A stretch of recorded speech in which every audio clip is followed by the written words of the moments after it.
नमस्कार. तर आजचा जो डाऊट आहे तो असा आहे, की मी तालिकांसाठी कोणते तक्ते पाठ करायचे? तर लक्षात घ्या, आपल्याला 4 तालिका येतात. त्यापैकी पहिली तालिका जी असते ती नामतालिका असते आणि नामतालिकेसाठी तुम्हाला कोणते टेबल पाठ करायलाच हवेत, ते मी सांगते. सो 8वी, 9वी, 10वी असं तिन्ही इयत्तांमधून टेबल्स आपल्याला विचारले जातात. तर 8वीतून जो तुम्हाला पाठ करायचं आहे ते टेबल्स असे आहेत: देव, माला, कवी आणि नदी. हे 4 टेबल तुमचे पाठ असायलाच हवेत.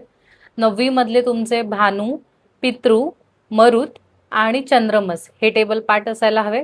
आणि 10वीतले भगवत, शशीन, आत्मन, राजन, नामन, वाच हे टेबल तुमचे पाठ असायला हवेत. हे टेबलच महत्वाचे टेबल आहेत. या टेबलवरून इतर टेबल ऑटोमॅटिकली बनतात. त्याच्यामुळे कमीत कमी तुमचे इतके टेबल पाठ असायला हवेत जर तुम्हाला नामतालिकेमध्ये 2 पैकी 2 मिळवायचे असतील.